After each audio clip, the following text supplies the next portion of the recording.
Hello everyone, I'm Taylor Drake, 412 Ministries Director for New Horizons Ministries. Thanks for joining us on episode 6 of ELMS 2020. Joining me today is Pastor Chuck Barrineau, who's the lead pastor at Harvest Church in Sand Springs, Oklahoma. Chuck, thanks for joining me today. Yes, sir. So, how many years have you been in ministry and what positions have you held? So, I started in ministry when I was 15. I am 42 now, so I have been in ministry for 27 years.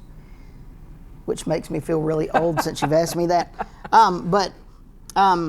So I literally have done almost everything but women's ministries.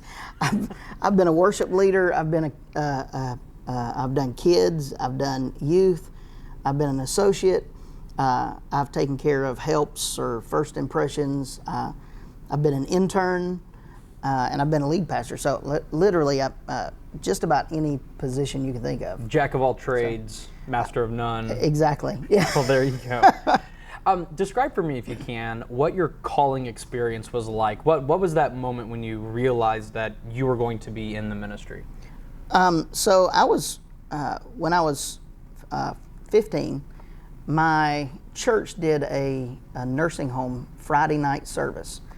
And we would go in and we would, talk to the residents there at nursing home, and we'd go around and pray with them, and then we'd bring everybody into the dining hall. We'd have a service, and it was during one of those services, and it sounds really weird now, like talking about it, but it was one of those Paul on the road to Damascus kind of things.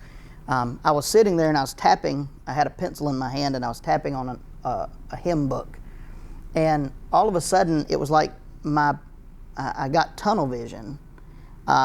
And all I could see, the only thing my eyes would focus on was my pastor. He was preaching, and I couldn't hear anything. Like, it was just real weird. But for some reason, I was very peaceful. And so, like, I'm sitting there and I'm thinking to myself how weird this is, but I'm not like wigging out over it or anything. And all of a sudden, I heard the voice of the Lord, and He said, "That's what you're going to do." And I argued. I was like, "God, absolutely not. That's not what I'm going to do." And it was just quiet for a minute, and He said, "That's what you're going to do." And I said, "Lord, I think you got the wrong one. Like, this is not." And so a third time, he said, "That's what you're going to do." And so, being a teenager with a lot of attitude, I was like, "Nope, that's not what I'm going to do. You'll have to work that one out." And so anyway, immediately my sight went back to normal. My hearing came back, and I just went through the rest of it like nothing was wrong. So that night, my pastor was taking me home, and because I couldn't drive yet, and he dropped his wife off and told me to get in the front seat. And as we were leaving his house, going to mine, he looked over at me and he said, "When are you going to accept it?"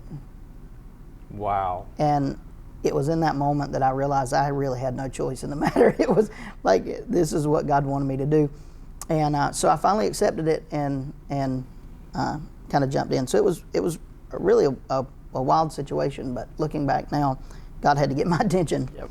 So that's been really cool. During all of these interviews and all these sessions that we've been having, it's so interesting to see the different methods that God calls people, that He really knows who He's calling and the best way to get their attention and to bring them in. Absolutely. Well, your topic is actually covering a book that we use within the School of Ministry that you teach the course on, and it's the top 10 mistakes that leaders make. So let's kind of just begin and let's hop into this. So the first of the 10 mistakes that leaders make is having this kind of top-down attitude. Yeah. Is that really a mistake? Don't we need strong leaders in the church? So, Taylor, I think that God is preparing strong leaders. I think we do need strong leadership in the church. And the issue is the way that we see it. And this mistake is really the attitude behind it. It's not that they're not a strong leader. It's if they present with this attitude, and I'll show you real quick, just on the whiteboard here. I look at it three ways. So if you look at this is kind of the top-down leadership model. And it really is the leaders up here at the top, and they're looking down on people. They're really kind of just dictating things down to them. There's a second one that I like to use a lot, and it really is what I call the forward march. And it's really not, this one's not a bad way of doing it. It's a different way of doing it. But it's actually where the leader is more of leading the charge, right? He's just kind of leading us somewhere. But the biblical model is really what Jesus taught, and it's servant leadership. And it's where the leader really is serving the people, and he's really presenting his gift to God to be used. But it's not to lord over anybody, but it's to help guide people, and it really is about making others better. And so that's where I think the top-down leadership really gets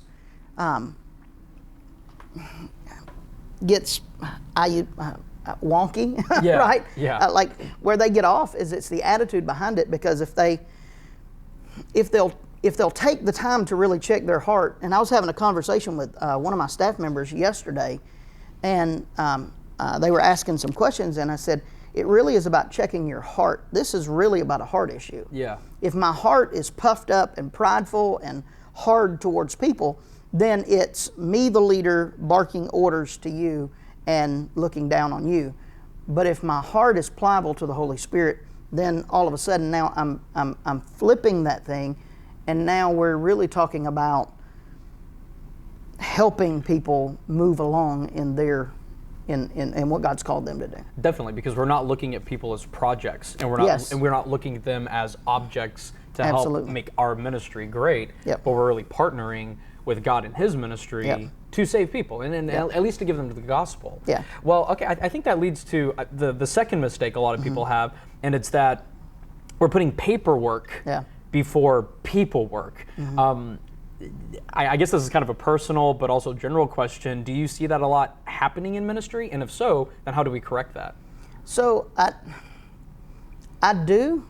I see a lot of guys who men and women who start off great in leadership and in ministry, but they get so wrapped up in the machine that their focus gets off, and it's about making sure that all of the things are done, all of the positions are filled, and it stops being about people.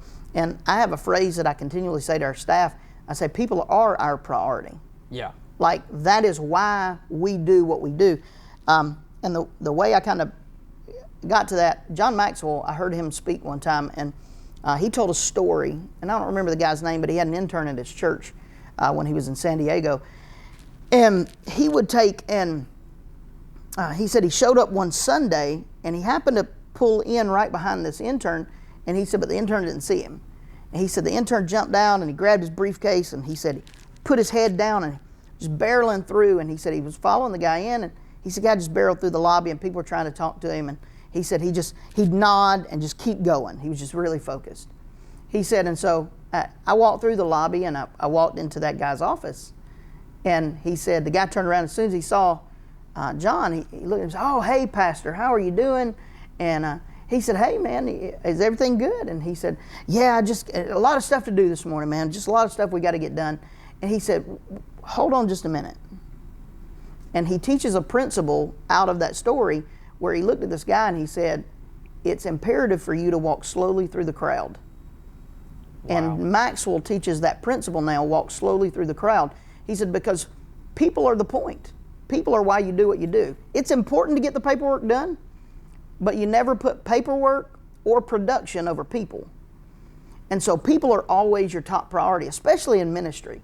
Like, I realize you're working at a major corporation, you're probably really focused on production. But when you're in ministry, the people are the point. Yeah. And people are our priority. And so I constantly say that to our staff because I want to keep us focused. It's not about getting things done, and it's not even about the numbers, money or attendance and that kind of thing, although we track those things. Yeah. But the point is people. Yeah, keeping the main thing the main thing. Absolutely. And I think one of the main things that a lot of people miss, and it's the third mistake, is the absence of affirmation. Yep. What would you say to young leaders in regards to affirmation and affirming people? So, I had a pastor I did an internship at a very large church one time, and right out of college. And while I was there, man, that pastor took time, just spent time with me and kind of poured into me. And one of the things that he told me that always stuck, and I've heard other people say similar things, but he looked at me and he said, what you fail to celebrate will eventually exit your life. He said, Chuck, when you get married, because I was single at the time, he said, when you get married, he said, you celebrate your wife every day, because where you see divorces really running rampant is it really, you know, they can work through a lot of these problems, but it really boils down a lot of the time they just didn't feel celebrated. And so I teach that principle now based off of what he taught me that day, is what you fail to celebrate eventually exits your life. Andy Stanley says it like this. He said, what gets celebrated gets repeated. And he said, if you want to see certain things in your church, he said, make a big deal when you see people doing it.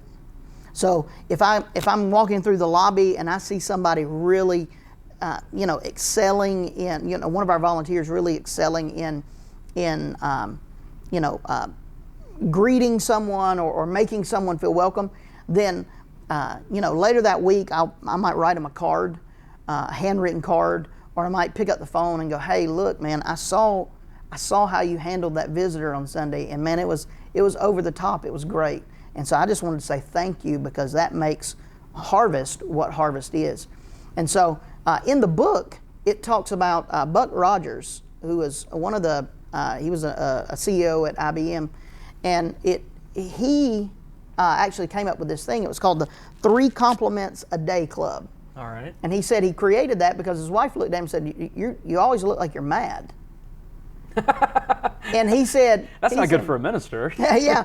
And he said, what do you mean? He said, she said, you constantly look like you're ticked off at somebody, and your employees don't want to approach you. Huh.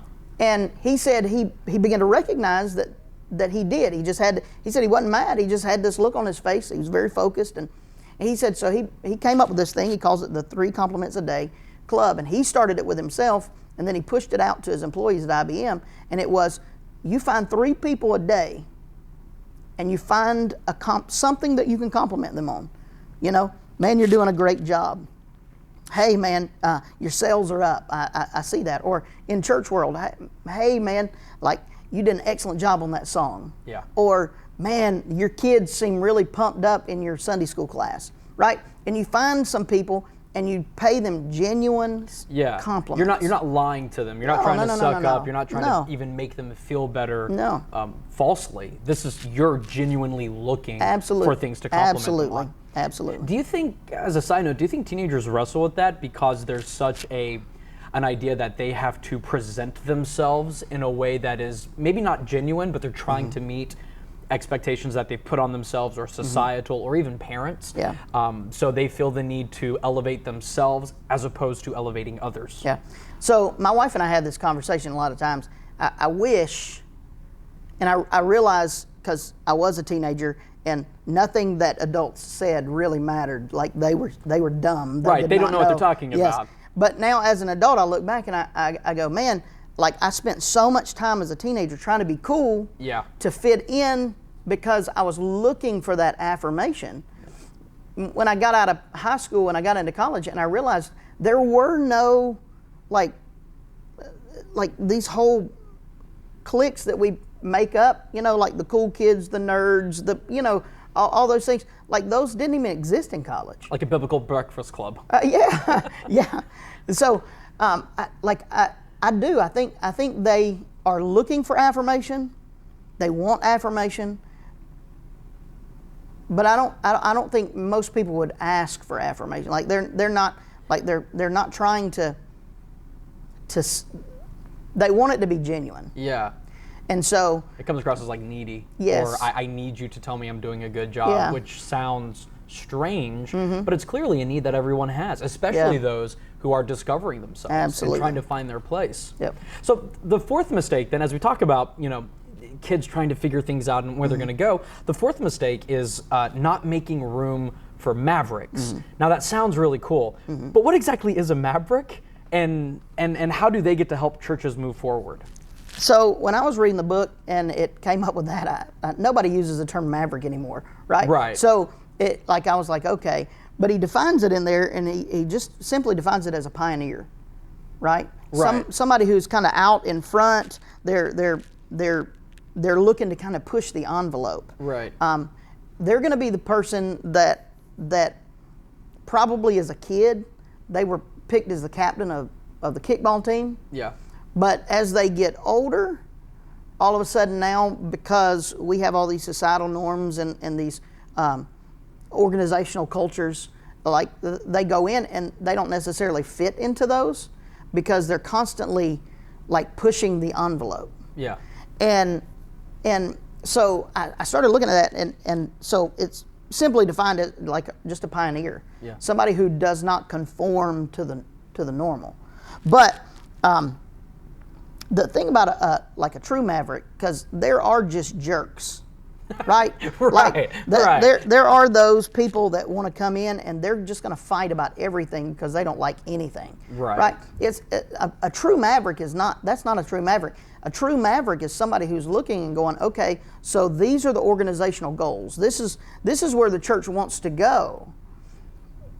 But I'm not sure that way is the best way. They're looking at methods. I have another way to get all. They're not looking at their personal agendas. Right.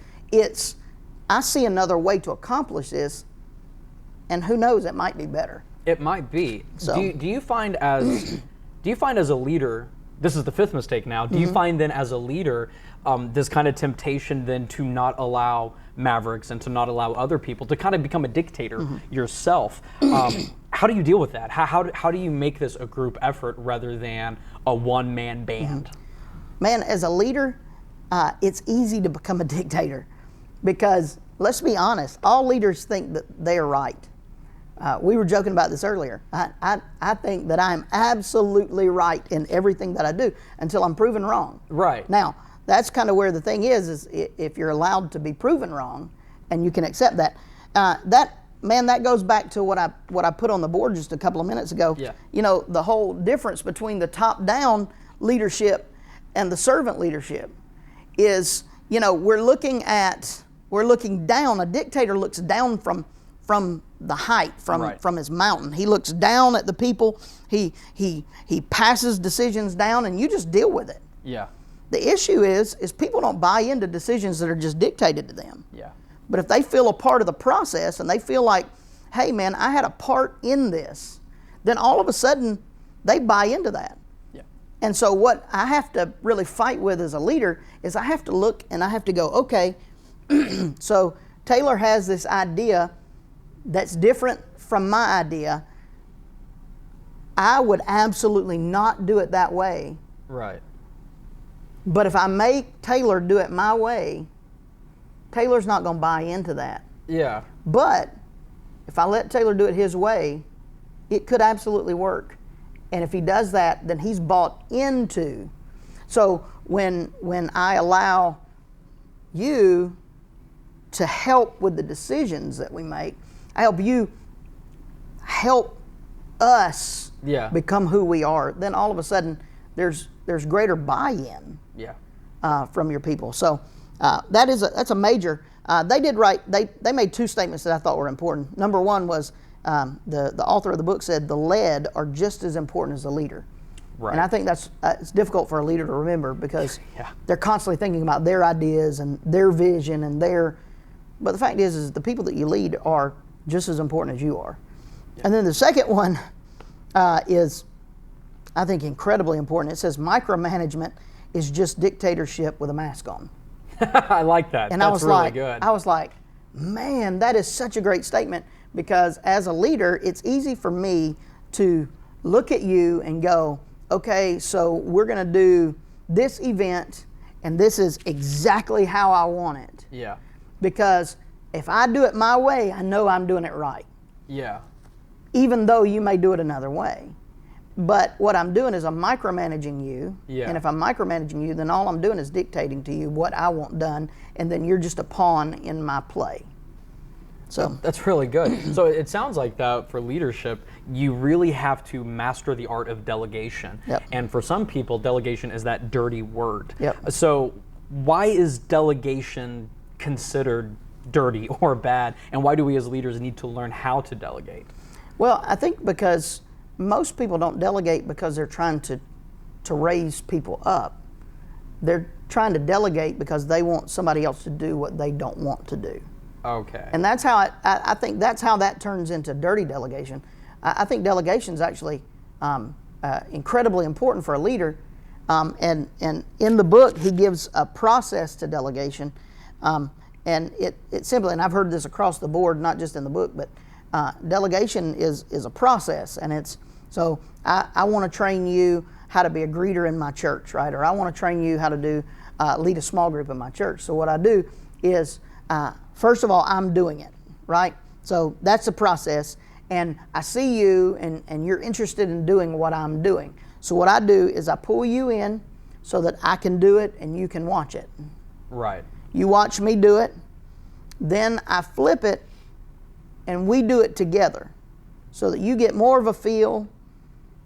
Then we flip it again and you do it, but I watch you. And then finally I hand it completely off to you, and now it's just you doing it. So it sounds like then that delegation is just another form of discipleship. It is. Absolutely it is.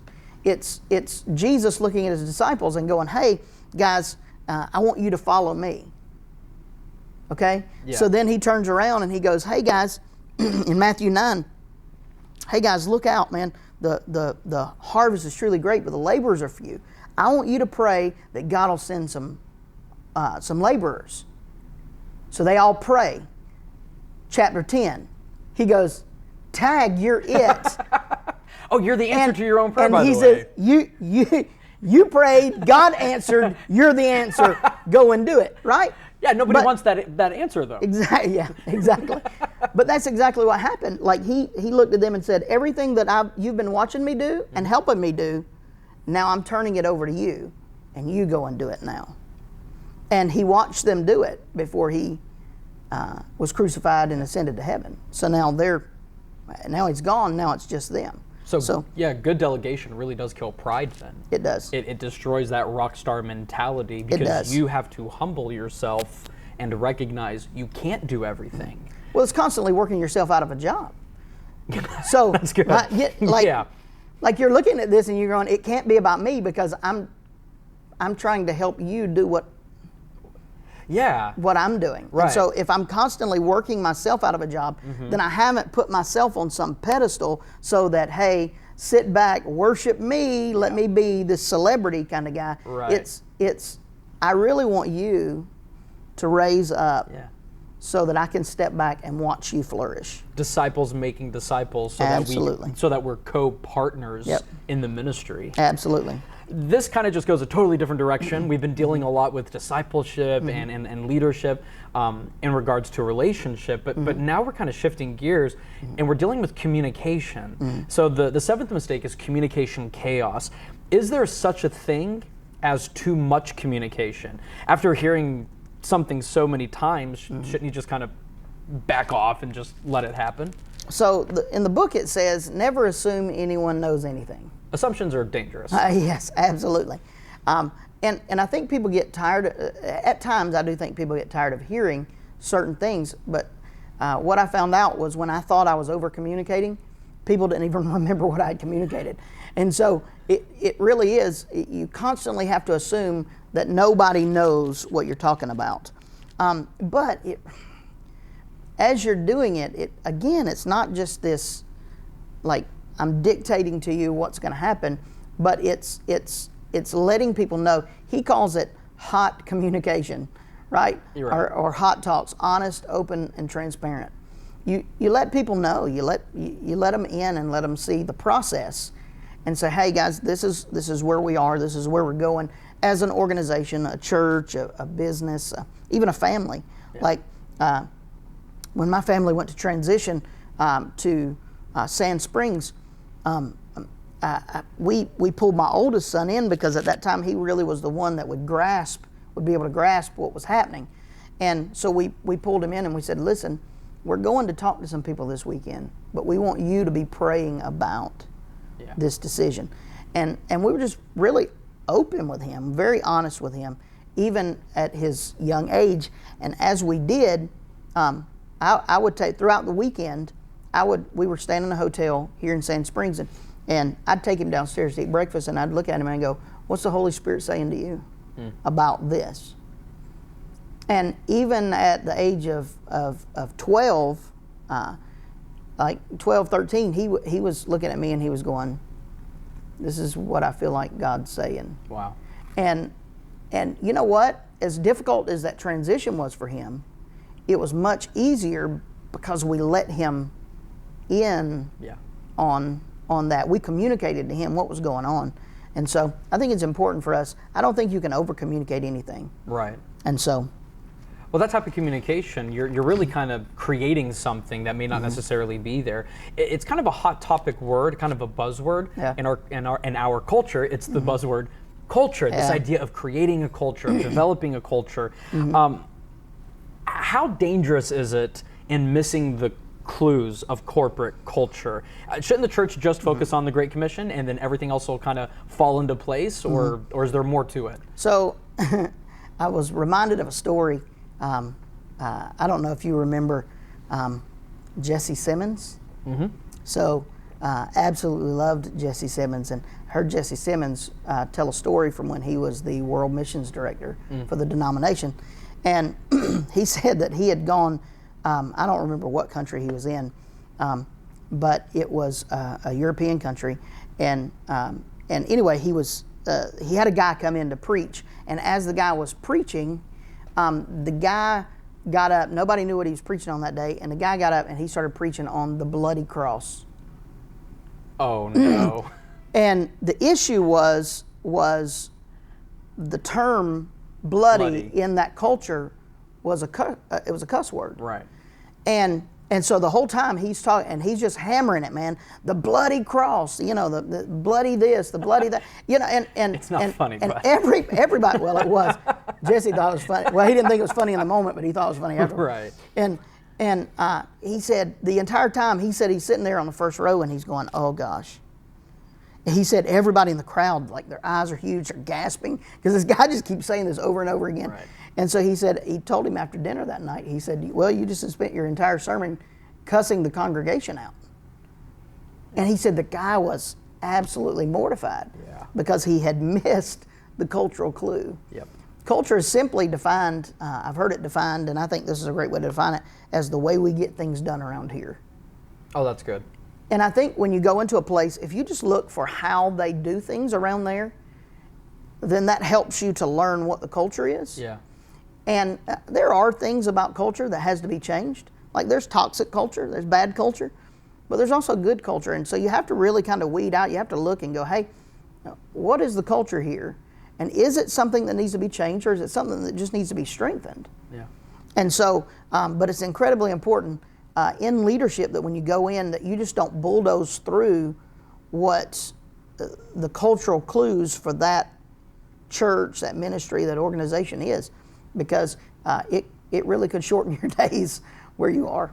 The next mistake is that you are immensely successful, but then you have no one to pass it on to. There's nobody who kind of comes in and inherits what you're doing, especially maintaining the same principles and ideology. If we don't have anyone to pass the torch to, can we really consider our leadership, our methods, our goals successful? No, absolutely not. I wholeheartedly believe that everyone needs a mentor and everyone needs to be a mentor. And I think for too long in the church, it's been looked at, well, you need a mentor, and a mentor was somebody who is so far ahead of you that they could kind of walk with you through the long haul. Yeah. I don't necessarily think that's the case anymore. I think we need somebody who is far enough ahead of us to help us get to the next step, right? Yeah. I think we need somebody who can help us get there. And so there really are 3 levels of mentorship. It really is, you have mentorship that you look upward. That's the people who mentor you. That's the people that you look to. They give you answers. They give you support. You can call them when you're having a bad day. You can look at them and go, you know what? Life stinks right now. I just need somebody, to look at me and tell me I'm gonna make it. These are those people. You also need those people who are gonna look down at you and go, hey, when I say look down, they're gonna look at you and say, listen, you need to stop doing that. Helpful criticism. Yes. They're gonna help you grow. You also need outward mentors. I have friends that they mentor me in certain areas. I have one particular friend who's a pastor in South Carolina that we talk almost on a daily basis. And there are days that I mentor him, and there are days that he mentors me. Right. There are just different things. We're gifted in different areas, and I know where he's strong at. He knows where I'm strong at, and we'll call each other and go, hey, listen, I need to bend your ear for a few minutes. I'm going through this. How would you deal with this in your situation? Or he'll do the same for me. And we do that almost on a daily basis. And so we've got to have outward mentor relationships, which are friendships. And then there's the downward, and that's the people that you're pouring your life into. I don't think you've got to have a theology degree to be a mentor. I think you need to be 2 steps ahead, and you need to turn around and grab them by the hand and go, I can help you get here. So that by the time they get there, you're 2 steps ahead, and you go, come on, I can help you get here. And so I think everybody needs a mentor. Everybody needs to be a mentor. And so I don't think we can consider ourselves a success if we get to the end of our race and we've got nobody to hand the baton to. Yeah, this idea of mentorship implies that you're not just focusing on what's happening now, but you're also thinking about what's coming next. Absolutely. A lot of churches really struggle by focusing on the future. They fail to focus on the future. So how do we balance the need to really deal with now, but also realizing that we're making choices and decisions, casting vision, bringing people into whatever it is that we're doing, while also looking forward of what's coming next? So I agree. I think churches, by and large, have really failed in preparing for the future, and it really gets you really don't know, especially if you have a pastor who's been in that position for the long haul, or it can be anybody, a Sunday school teacher or a small group leader, but they've been in it for the long haul, and so you've got all these people that are following them. And so then they get to the stage in life where they go, okay, it's time for me to hand this over. Yeah. If there's nobody to hand it over to, if I have not prepared for my departure, then I've failed. It really is not a success. And so I say it like this. I said, when we live in the past, we don't enjoy the present and we don't plan for the future. Right.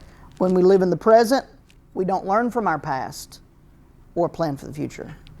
And when we live in the future, we don't learn from the past or enjoy the present. So it really is a balancing act. How do I look back and learn what's the good, what's the bad, what's the ugly? What do we need to change moving forward? And we need to look for the future. We need to plan for the future, but we also need to learn to enjoy the present. I really think there was someone that I knew years ago that sang a song, it's all about a journey, right? And it really is, like it as cliche-ish as that may sound, it is about the journey. It's about looking back, celebrating your past. I talked about this Sunday, celebrating your heritage. You look back, you celebrate it. Yeah, do you agree with everything that happened in the past, or are there things that you need to change for the future? Absolutely. But you always look back, you learn from, and you celebrate it. You enjoy where you are without getting wrapped up in tomorrow, making sure that everything.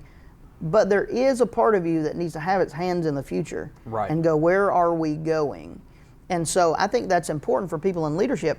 Like, we may have some teenagers watching this that they're looking at, man, I want to be a youth pastor. Well, that's awesome. That's great. Man, you plan for it, you prepare for it, you do what you need to do to get there. But as you're being that youth pastor that you always wanted to be, make sure you don't get so stuck in that you don't go, what do I do when my time here is over? You've always got to have a hand looking forward. And I think that's important for leadership. I think it's just generally hard for teenagers. I'm sure you and I, when we were kids, we weren't thinking about the consequences or long-lasting effects of our immediate decisions. We were so obsessed and concerned with Absolutely. the now that we didn't think about repercussions years and years and years down the road. Absolutely.